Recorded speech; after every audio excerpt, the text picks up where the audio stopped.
Yesterday, it was reported that the UFC White House event was moved from June 14th to June 26th. Dana White has shut that rumor down. He posted this to his Instagram story. He wrote, "Media is so full of shit. White House fight. Date is the same Sunday, June 14th.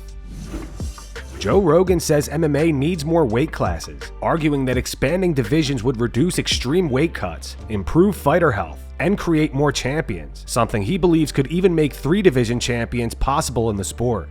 I think for MMA, they really need to recognize this, that one of the things that's going to stop weight cuts is give people more weight classes, give people more options. You can't, this idea of only having 8 champions, I think, in MMA is very, very limiting. It's also limiting the potential of a guy like you to go up and up and up and win championship after championship. In MMA, if you win 2 belts, that's crazy. That's the only thing anybody's ever done. Weight classes is far apart. Exactly. It's the only people that have ever done it have done it in 2 weight classes. No one's done it in 3. You know, Pereira might try to do it at heavyweight. He might try to go up to heavyweight now because he's walking around like 240, which is crazy because he used to fight at 185. It's nuts. But if they had more options and they had more weight classes, I think we'd have more competitive fights. We'd have less extreme weight cutting. We'd have healthier fighters. Just more champions is better. I mean, there's a lot of guys that could be champions. There's not a weight class for them. Ronda Rousey dropped some new training footage ahead of her fight against Gina Carano on May 16th. Let me know how you guys think she looks.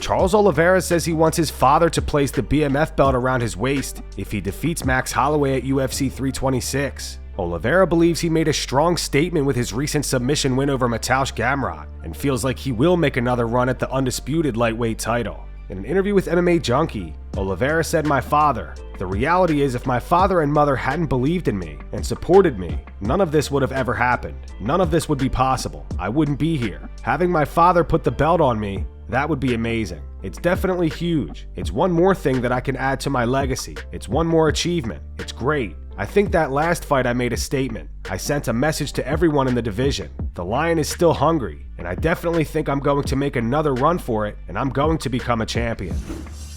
Khamzat Chimaev was seen wrestling with Khalil Rountree during a recent training session. Both fighters are currently working under coach Sam Calvita. Let's wrestle now! Watch out, watch. No biting, no biting, no biting. Easy. No biting. Watch. Yeah, man.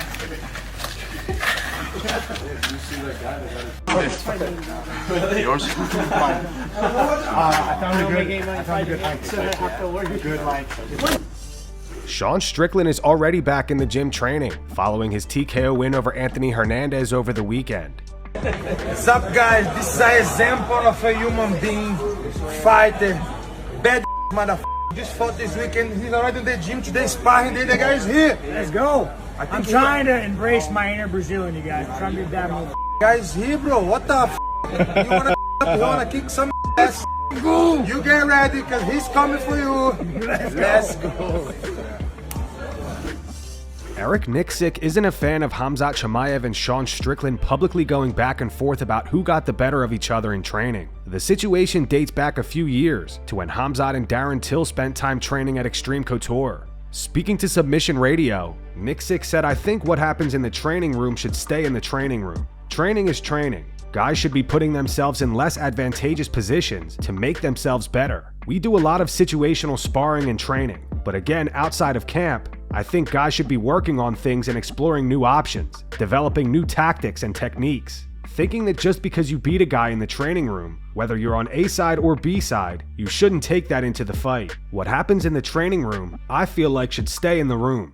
I think both guys are great competitors, game opponents, so to me, none of that stuff matters." Carlos Prates says the Conor McGregor fight is unlikely to happen. Yo, what's up everyone? Carlos the Nightmare Prates right here. A lot of you guys have been asking me about the Conor McGregor fight, and I didn't got anything from UFC yet. I'm really happy you guys saying my name. Of course, it would be a huge honor for me to fight against him. I really want the fight gonna bring me the title shot. JDM, Conor McGregor. To be honest, I think that fight is hard to happen, you know, because Conor McGregor is 5 years without any fight, retired of MMA, and after 5 years, he wouldn't back to fight against the most pretending welterweight in the world. Nothing against him, you know, but everybody know, I know, I would hurt him bad. I would knock him out. So I don't think it's the right way to make a comeback of the huge superstar like him, you know. But if you want to fight, I'm here, I'm ready. Let's see. I'm waiting. UFC send me something, any name, any place. I just ready to fight, but of course I want the title shot. So JDM, Conor McGregor, let's work. Back in 2021, Israel Adesanya's close friend and teammate Falvake was sucker punched and later died in the hospital from head injuries. During his fan Q&A yesterday, Izzy said the offender only received house arrest and mentioned efforts to push for stricter laws and harsher penalties specifically for sucker punch cases. Big fan, brother, big fan. And you guys were here for that walk without fear. And I thought that was dope. Yeah. Like the fact that in NZ we got a problem makers with they call it king hit, but it's a sucker punch. Hey. Well, whenever people say that king hit, I'm like, there's nothing kingly about that. If you see someone and you're enough to sneak up on them and you're a sucker, you're lower than dirt. There's nothing high and mighty about that. For those who don't live in New Zealand, one of our teammates got killed with a sucker punch, a coward punch, and the guys only got house arrest. And they got put on house arrest while everyone's on lockdown. So we're all on house arrest. So how the that gonna count on his sentence? Anyway, we're trying to change the laws so that way if you sucker punch someone, you get 15 to 20 years maximum. So I appreciate you speaking out about that. And yeah, we're never gonna stop. Daniel Cormier says that staying undefeated in MMA, like Khabib Nurmagomedov did, is nearly impossible. A lot of my greatest moments came after losing. In MMA, very few people preserve the oath. Nobody stays undefeated. Khabib Nurmagomedov has somehow managed to go 29-0, and that's crazy. You got out at the right time. Yes, but eventually somebody gets you. Of course. I've had some great moments after a loss. Dan Ige released a statement on his spinning back kick TKO loss to Melquizael Costa. He posted this to his Instagram today. In the caption, he wrote, "Well, shucks. Jumping, spinning back kick to the face. What a shot. Congrats, Melquizael. You deserve all the credit. Wish I could have had the opportunity to continue fighting and make the needed adjustments, but it is what it is. I have no excuses. I felt confident and well prepared. I got compromised early in the fight, and sometimes things just don't go the way you planned. I'm embarrassed and disappointed I didn't get to showcase anything I've worked or show any improvement, but God always has the ultimate plan, and the enemy can't rob me of my joy. I'll be back." Brandon Moreno faces off with Lone'er Kavanagh ahead of their fight this weekend at UFC Mexico.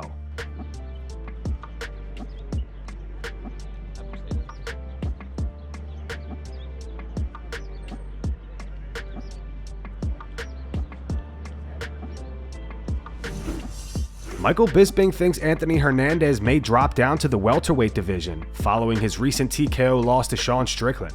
Bisping doesn't think Fluffy is a true middleweight.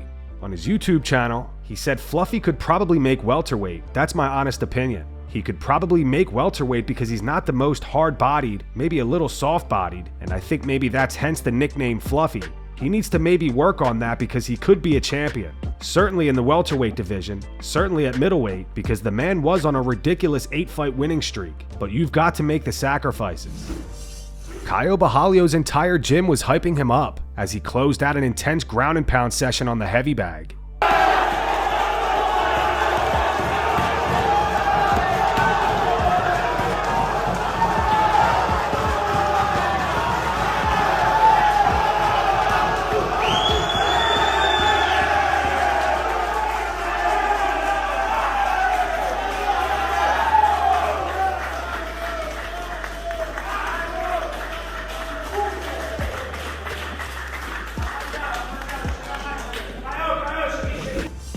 Joshua Van says he didn't know Demetrious Johnson was a UFC fighter. After the fight, you were sitting down with DC, and he was talking about the greatest flyweight champion of all time, and he said Pantoja. You said Pantoja, and then you guys forgot about our boy Mighty Mouse, and you were like, you said, who's that? You said, who's Mighty Mouse? The thing is, You must have been just talking shit.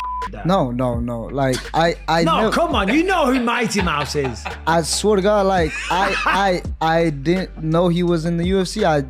I saw his highlight. These kids, man. You didn't know he was kidding. No, Mighty Mouse was in the UFC. I saw him fight. Oh my God. In one championship, and I remember his highlight was everywhere when he knocked out the guy with the flying knee or whatever. Yeah. I guess it was like his revenge or something because the guy knocked him out with a knee or something. That videos I see a lot. I mean, Demetrious Johnson is probably by far, without a doubt, the greatest flyweight champion I know of all time. him. Yeah. But you honestly didn't know him. I never watched his fight. Giorgio Poulos is set to wrestle Arman Tsarukyan at RAF 6 this weekend. He says he's possibly open to matching Arman's cash bet for $10,000 per takedown. So you did say, I believe, that if Arman takes you down, you'll give him $1,000. He's known to come from some money. So when you take him down, what does he have to give you? Yeah, I think that's going to be a press conference question. I guess, you take me down, you get 1,000. But if I take you down, what do I get? I think that'll be a press conference question. So I'm curious to what he says. I like to think he's a betting man, right? So, I mean, I'll up my money if he's gonna, throw some money in there. We can make it fun, we can make it 10K, So yeah, if he's about it, I'm about it. I love it, man. Rampage Jackson reveals why he does not like Ronda Rousey's husband, Travis Browne. Never really been a fan of Ronda. Got nothing against her. I don't like her husband at all. He trained my dog, and my dog came back stupid, more stupid, dumber. So. And he had my dog for like 6 months. British boxing promoter Frank Warren is suing Dana White and Turki Alishik's affiliated companies for $1 billion over the launch of Zuffa Boxing. He claims Dana and Turki breached the separate contracts they had signed with his promotion and formed Zuffa Boxing behind his back. He says his company could have earned up to $1 billion if those contracts had been honored. Dana has yet to comment on this situation, but make sure you're subscribed to Full Mount MMA. We'll be sure to update you guys. ESPN may have leaked plans for a light heavyweight title fight at UFC 327. On its website, Joshua Van vs. Tatsuro Taira is currently listed as the main event, and just beneath it is a light heavyweight title fight with both competitors marked as to be determined. There have been rumors of potential matchups such as Khamzat Chimaev vs. Jiri Prochazka or Carlos Ulberg vs. Jiri, but nothing has been made official at this time. And that's going to wrap it up for the news. Thanks for watching. For daily MMA news and content, subscribe to Full Mount MMA and click the bell icon to be notified when we post videos. Here are the 3 top comments from last video. The first one's from the Man2745. It says, "Full Mount, please stop posting anything with Nina Drama in it. Thank you." The second one's from Clan Holmes. It says, "Nina Drama's husband speed dials DoorDash." And the final one's from Nicksick. It says, "Arman hella thirsty." Those were the 3 top comments from last video. If you want to be featured in the next one, all you have to do is comment down below. And if you missed yesterday's news, click the video on screen right now to get caught up.